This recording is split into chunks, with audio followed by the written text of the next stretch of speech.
जय हिंद everyone, welcome you all to Force Defence Academy. हम सभी ने सुना है राइट टू लाइफ के बारे में, बट क्या right to die with dignity भी एक फंडामेंटल राइट है? तो सुप्रीम कोर्ट का रिसेंट जजमेंट इसी सवाल का जवाब देता है कि right to die with dignity is a fundamental right which comes under article 21 of our constitution, जो कि हमें राइट टू लाइफ प्रोवाइड करवाता है। तो राइट टू लाइफ डिग्निटी के साथ जीने में राइट टू डाई भी आता है अगर कोई पर्सन जबरदस्ती जिंदा है। जबरदस्ती मतलब अगर कोई पर्सन ऐसी हालत में है कि वो है जिंदा लेकिन मुर्दे के समान है, लाइक वो बेड पे ही पड़ा है, कोमा में है, ना वो खा सकता है खुद की मर्जी से, ना वो चल सकता है, ना फिर सकता है, ना कोई भी उसकी मर्जी से कोई काम कर सकता है। जबरदस्ती उसे आर्टिफिशियल मशीनों के थ्रू जिंदा रखा गया है, मशीनों के थ्रू उसे खाना खिलाया जा रहा है, मशीनों के थ्रू उसे ऑक्सीजन प्रोवाइड करवा रहे हैं। तो इससे तो अच्छा है कि वो पर्सन मर जाए डिग्निटी के साथ, क्योंकि वो एक तो खुद के ऊपर भी मतलब एक तरीके का ट्रोमा के साथ ही जी रहा होगा, उसकी फैमिली वहां पे परेशान हो रही होगी, और कोई ऐसी फैमिली जो इतना ज्यादा कॉस्ट अफोर्ड नहीं कर सकती उनके लिए भी प्रॉब्लम ही क्रिएट करेगा। तो इससे बेहतर है कि वो क्या हो जाए, डिग्निटी के साथ उसे डेथ मिल जाए। तो दैट इज यूथेनेशिया, इसे हम कहते हैं यूथेनेशिया। ठीक है, इच्छा मृत्यु जिसे हम कहते हैं। देखिए पितामह भीष्म वाली इच्छा मृत्यु नहीं है, यूथेनेशिया थोड़ा डिफरेंट है। यहाँ पे दो तरीके का यूथेनेशिया होता है, एक होता है एक्टिव, एक होता है पैसिव। इन दोनों में क्या अंतर है? देखो, दो तरीके से। एक्टिव मतलब कि आप किसी पर्सन को इंटेंशनली कोई ऐसी चीज खिला दो, पिला दो, पॉइजन दे दो और उसे मार दो, मतलब मेडिकली भी हो सकता है, ऐसे भी इंटेंशनली हो सकता है, मतलब एक्टिवली आप उसे मारने के लिए कोशिश कर रहे हो। बट पैसिव यूथेनेशिया कि अगर आप उसे जबरदस्ती जिंदा रख रहे थे किसी मशीन के थ्रू, किसी भी मेडिसिन के थ्रू या किसी की चीज के थ्रू, तो उसे आपने बंद कर दिया और लेट दैट पर्सन डाई, ये होता है पैसिव यूथेनेशिया। तो अभी समझते क्या हुआ, ये अभी वापस से न्यूज में क्यों आया। तो देखो, मार्च 2026 में सुप्रीम कोर्ट ने जो जजमेंट दिया था कि हाँ पैसिव यूथेनेशिया इंडिया में अलाउ है, उसका प्रैक्टिकल इंप्लीमेंटेशन यहाँ पे करने का बोल दिया है। तो इसलिए वापस से न्यूज में आता है। किसका केस, कौन से केस की हम बात कर रहे हैं? हरीश राणा के केस की हम बात कर रहे हैं। हरीश राणा जो कि 13 ईयर्स से काय में थे, वेजिटेटिव स्टेट में थे, मतलब ऐसी क्या कह सकते हैं, ऐसी हालत में थे कि जहां से वो खुद से कुछ काम नहीं कर पा रहे थे, मतलब 4th फ्लोर से वो गिर जाते हैं, माइंड डैमेज हो जाता है, उनका कोई भी शरीर का कोई पार्ट काम नहीं करता है, उन्हें मशीनों के थ्रू जिंदा रखा जा रहा था और आने वाले टाइम पे भी उनका ठीक होने का कोई भी चांस नहीं है, मतलब परमानेंट वो इस स्टेट में है। अब आने वाले टाइम पे वो सही भी नहीं हो सकते, तो ऐसी सिचुएशन में उनकी फैमिली डिमांड करती है कि इससे अच्छा है कि इन्हें डेथ मिल जाए। ठीक है, रिकवरी पॉसिबल नहीं है, जबरदस्ती आर्टिफिशियल सपोर्ट के थ्रू वो जिंदा है। तो सुप्रीम कोर्ट ने अलाउ किया था कि मतलब हाँ ठीक है, उनका जो लाइफ सेविंग ट्रीटमेंट चल रहा है उन चीजों को हटा दिया जाए, विड्रॉ कर लिया जाए। तो यूथेनेशिया की अगर हम बात करें तो ये दो वर्ड से मिलकर बना है, यू और thanatos. Eu means good and thanatos means death, मतलब अच्छे पर्पस के लिए डेथ दी जाना। ठीक है, दैट इज यूथेनेशिया, मतलब मर्सीफुल डेथ या फिर गुड डेथ। और मेडिकल डेफिनेशन अगर हम देखें तो पर्सन को मतलब मुक्ति दे देना, उसके पास अगर अनबियरेबल पेन है जो कि कभी ठीक नहीं हो सकता, तो ऐसे दुख से उसे मुक्ति दे देना, उसे हम क्या कहते हैं? यूथेनेशिया। मतलब इंटेंशनली एंड करना पर्सन का life to relieve unbearable suffering, जो कि इनक्यूरेबल डिसीज या परमानेंट कोमा की वजह से हो रही है। अब देखिए, you must understand the difference between intentional killing, मतलब इंटेंशनल किलिंग और लेटिंग अ पर्सन डाई, मतलब जानबूझ के किसी को मारना और किसी को मरने देना, इसमें अंतर है, ये आपको ध्यान रखना है। और यही हमें बताता है एक्टिव और पैसिव का। एक्टिव यूथेनेशिया ये बताता है कि आप किसी पर्सन को मार रहे हो जानबूझ के, और पैसिव यूथेनेशिया बताता है कि आप उसे मरने दे रहे हो, आप बचा नहीं रहे हो बस। ठीक है, मरने वाला तो है ही सही वो, बट उसे बचाने की चीजें आपने रोक दी है, let that person die, that is passive euthanasia. और एक्टिव ये जो है, it is strictly illegal in India, ये ध्यान रखना है आप लोगों को। It is completely ban in India, but ये जो है अलाउ है, बट कंडीशनल, नॉट ऐसा नहीं कि पूरी तरीके से, वरना पता चले कोई जाके किसी को वहां पे ऑक्सीजन मास्क लगा हुआ है, आप जाके निकाल आओ। ठीक है, ऐसा कोई मशीन लगी है, आप खुद से जाके निकाल दो, भाई ये तो अलाउ है इंडिया में, ऐसा नहीं है। कंडीशनल, कंडीशनल कौन कौन सी कंडीशन, वो मैं आपको बताऊंगी कैसे अलाउ है। तो देखिए, क्यों मतलब राइट टू डाई के पीछे कौन से कारण है, क्यों जरूरी है। तो पहला तो राइट टू ऑटोनॉमी, इंसान खुद से कह सकता है, जब जैसे मतलब कोई बीमार वाली हालत में जब जाता है, उसके पहले कुछ टाइम के लिए कॉन्शियस जब रहता है, तब वो कह सकता है कि हाँ अगर मुझे जबरदस्ती जिंदा रखना पड़े तो इससे अच्छा है कि मुझे मत रखना जिंदा, जबरदस्ती मेरा ट्रीटमेंट मत करना। राइट टू ऑटोनॉमी मतलब डिसीजन मेकिंग पावर होती है। उसके साथ ही रिलीफ फ्रॉम सफरिंग, कि इनक्यूरेबल फिजिकल पेन, आप मतलब जिंदगी भर जैसे वो होता है ना, जबरदस्ती का पेन, मतलब पेन को बियर कर रहे हो बहुत टाइम तक, तो इससे अच्छा है कि मर जाए पर्सन। उसके साथ ही ह्यूमन डिग्निटी, ये एड्रेस करता है philosophical degradation of patient existing in permanent coma without consciousness for decades. मतलब ये कई सालों से, मतलब बहुत साल दशकों से अगर इंसान कोमा में ही है तो इससे अच्छा है उसे क्या मिल जाए, डेथ मिल जाए। उसके साथ ही फाइनेंशियल और इमोशनल बर्डन, कई बार फैमिली ऐसा हो जाता है कि इतनी सक्षम नहीं होती है कि हमेशा उसे ट्रीटमेंट पहुंचाया जाए, और जब मशीनों के थ्रू जिंदा रखा जाता है तो उस मशीनों में कॉस्ट भी बहुत ज्यादा लगती है। देखना, मतलब लाखों में खर्चा आ रहा है, हर महीने के लाखों लाखों में खर्चे आ रहे हैं, तो ऐसे करते करते काफी ज्यादा फैमिली के ऊपर बर्डन हो जाता है पैसे का भी।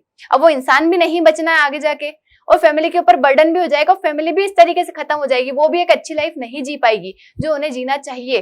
तो इससे अच्छा है कि लेट दैट पर्सन डाई। ठीक है, अब आर्टिकल 21 जो है यही हमारे यहाँ मतलब डिबेट में आया था क्या कि आर्टिकल 21 तो हमारे लिए राइट टू लाइफ की बात करता है, then why there is right to die, इसमें मतलब हम इसमें राइट टू डाई की बात क्यों कर रहे हैं। तो यही यहाँ पे है कि right to die with dignity, ये तक ठीक है, but right to die by suicide that is not allowed.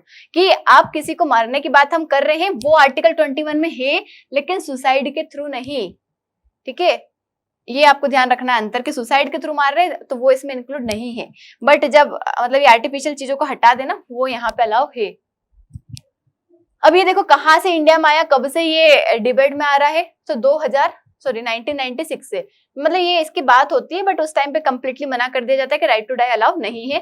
फिर 2011 में Aruna Shanbaug versus union of India case होता है। अरुणा शानभोग मतलब एक लेडी रहती है जिसके साथ असोल्ट होता है, काफी ज्यादा उसकी क्रिटिकल हालत हो जाती है, 42 इयर्स तक वो वेजिटेटिव स्टेट में रहती है। उस टाइम पे जो सुप्रीम कोर्ट है अलाउ कर देते ही है कि पैसिव यूथेनेशिया जो है इंडिया में अब अलाउ है, बट ये जो लड़की थी अरुणा शानभोग, इसको पैसिव यूथेनेशिया दिया नहीं जाता है, ये नेचुरल डेथ की वजह से ही मरती है। ठीक है, उसके बाद common cause versus union of India, इसमें काफी अच्छे से और ज्यादा इस चीज को क्लेरिफिकेशन दे दिया जाता है, और लिविंग विल को इंट्रोड्यूस किया जाता है। लिविंग विल मतलब कि इंसान जब जिंदा है तब वो बता सकता है कि हाँ मैं आने वाले सिचुएशन में अगर ऐसी सिचुएशन आती है कि जब मैं कॉन्शियस स्टेट में ना रहूं, जबरदस्ती मुझे जिंदा रखा जा रहा है, तो उस टाइम पे मुझे जबरदस्ती जिंदा मत रखना, मतलब किसी सप्लीमेंट के थ्रू जिंदा मत रखना, you can let me die, मतलब ऐसा वो लिविंग विल कहता है। फिर इसको सिंप्लीफिकेशन दिया गया 2023 में और ज्यादा एक्सेसिबल बनाया गया। 2026 में रियल वर्ल्ड इम्प्लीमेंटेशन, इसका प्रैक्टिकल एग्जीक्यूशन जो है वेजिटेटिव पेशेंट के ऊपर किया गया। तो अरुणा शानभोग केस की अगर हम बात करें तो इसमें क्या था कि अरुणा शानभोग एक नर्स थी मुंबई में, वॉयलेंटली उसके साथ असोल्ट हुआ था 1973 में, इसकी वजह से उसका ब्रेन डैमेज हो जाता है और ऐसी वेजिटेटिव स्टेट में वो 42 इयर्स तक रहती है, मतलब अप टू 2015 तक वो रहती है। 2011 में उसका केस होता है ये वाला, मतलब सुप्रीम कोर्ट में पिटीशन डाली जाती है कि उसे ऐसा मृत्यु दे दो, लेकिन एक्चुअल में जो है वो नेचुरल डेथ की वजह से ही मरती है। बट हाँ, इस टाइम पे पैसिव यूथेनेशिया की बात हमारे देश में आ जाती है, अलाउ कर दिया जाता है। 2018 में फिर एक कॉमन कॉज रूलिंग आता है जहां पे इस चीज को और ज्यादा क्या कर जाता है, एम्फसाइज किया जाता है, लिविंग विल को इंट्रोड्यूस किया जाता है और बताया जाता है। मतलब common cause versus union of India case में सुप्रीम कोर्ट जो है मतलब बताती है पूरी तरीके से एडवांस मेडिकल डायरेक्टिव, मतलब जिसे हम लिविंग विल कहते हैं, क्या होता है ये भी मैं आपको बताऊंगी।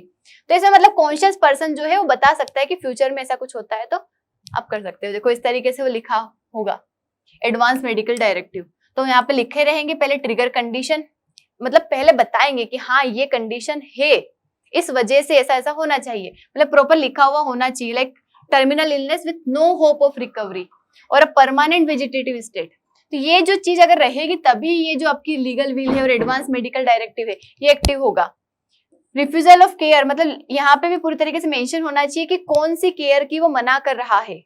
ठीक है, उसके साथ ही इंटेंट की इंटेंशन, मतलब किस इंटेंशन से बात की जा रही थी, उस सब चीजों को ध्यान में रखा जाएगा। मतलब protect the patients ultimate autonomy while shielding grieving family from the emotional burden and conflict of making, मतलब वही चीज यहाँ पे लिखी हुई जो आपको बताया अभी। अब देखो 5 स्टेट किस तरीके से किसी पर्सन को दिया जाएगा ये सब चीजें। तो पहले पेशेंट की कंडीशन को अच्छी तरीके से मॉनिटर किया जाएगा कि हाँ सच में ये ऐसी कंडीशन में लाइक कोमा में होना, फिर ऐसी कोई सी बड़ी डिसीज हो जाना जिसका कोई क्योर नहीं होना, जबरदस्ती उसे सप्लीमेंट्स के थ्रू लाइक मेडिसिन के थ्रू या फिर कोई मशीनों के थ्रू, बोतल लगने के थ्रू, ऐसी मशीनों के थ्रू से जिंदा रखा जा रहा है। जैसे बहुत बार ऐसा भी हो जाता है कि लोग खाना खाने की कंडीशन में भी नहीं बचते, ठीक है, तो उनके अंदर मशीनों के थ्रू मतलब लिक्विड डाइट भेजी जाती है पेट में, तो उसे क्या मतलब ऐसा जीने से कि ना वो चल पा रहा है, फिर पा रहा है, देख पा रहा है, ना लोगों को पहचान पा रहा है, जबरदस्ती बस जिंदा रखा है। तो ऐसी सिचुएशन देख लेंगे पहले पेशेंट की कंडीशन, उसके बाद उसका मेडिकल कंसेंसस होगा, मतलब जो मेडिकल बोर्ड बनाया जाएगा, मतलब है ही सही ऑलरेडी, वो वहां पे प्रॉपर देखेंगे और उसके बाद वो फिक्स करेंगे, हाँ बोलेंगे ना बोलेंगे कि हाँ सच में ये इंसान ऐसी हालत में है, तो ही उसको अलाउ किया जाएगा। फिर और अथॉरिटी मतलब एक्सप्लिसिट कॉन्सेंट मिलेगा कि सच में मतलब या तो प्री एग्जिस्टिंग उसकी लिविंग विल होगी तो उसे देखा जाएगा, अगर नहीं है तो फिर फैमिली से पूछा जाएगा कि हाँ क्या हम इसे दे दे ऐसी पैसिव यूथेनेशिया। फिर इंस्टीट्यूशनल अप्रूवल, फिर हॉस्पिटल के इंटरनल एथिक्स कमेटी जो है वो भी उसे, ऐसा नहीं है कि डायरेक्टली किसी को सोचा और दे दिया पैसिव यूथेनेशिया, ऐसा नहीं, उसके पीछे लंबी प्रोसीजर होती है, पहले पेशेंट से, फिर मेडिकल बोर्ड, फिर हॉस्पिटल का वहां पे जो भी एथिक्स रहता है, फिर ऑथोराइज्ड कंसेंट मिलेगा, फिर फाइनली प्रोटोकॉल रहेगा, एक्चुअल विड्रॉल ऑफ सपोर्ट उसका दिया जाएगा, मतलब सपोर्ट को हटाना बस यहाँ तक दिया जाएगा, ऐसा नहीं किसी को दवाई देके मार दो। तो अभी अगर हम बात करें तो मतलब 7 नेशंस तो क्लियरली ये एक्टिव यूथेनेशिया को अलाउ करते हैं, बाकी जो है अराउंड 15 नेशंस जो है जनरली मतलब किसी न किसी तरीके से एक्टिव यूथेनेशिया को अलाउ करते हैं, इसमें नीदरलैंड भी 2002 से अलाउ कर दिया इन्होंने, बेल्जियम, लग्जमबर्ग, कनाडा, ये सभी।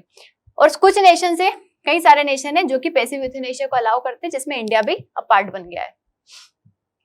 तो एथिकल अगर हम देखें इसकी क्या डिबेट चलती है, तो आर्गुमेंट्स अगर हम फेवर की बात करें, क्यों जरूरी है, तो राइट टू डिग्निटी, कि इंसान मतलब एक अच्छी तरीके की जिंदगी जिए, इसके लिए जरूरी है कि वो ऐसा दुख में, पीड़ा में ऐसे मर मर के ना जिए। उसके बाद सफरिंग, मतलब मर्सीफुल रिलीज मिल जाए, साथ ही खुद की ऑटोनॉमी, मतलब पेशेंट का खुद का राइट है कि वो खुद की बॉडी का डिसीजन खुद से ले पाए। वहीं उसके अगेंस्ट क्या आर्गुमेंट आते हैं कि मिसयूज भी हो सकता है, कि बहुत बार ऐसा हो सकता है कि कोई पेशेंट बहुत ज्यादा वल्नरेबल हो लेकिन नहीं चाहता हो, लेकिन हो सकता है फैमिली बोल दे कि हाँ इसे दे दो, तो ऐसी सिचुएशन में गलत भी हो सकता है, या फिर फाइनेंशियल बर्डन की वजह से ये चीजें हो करवाई जा सकती है किसी से।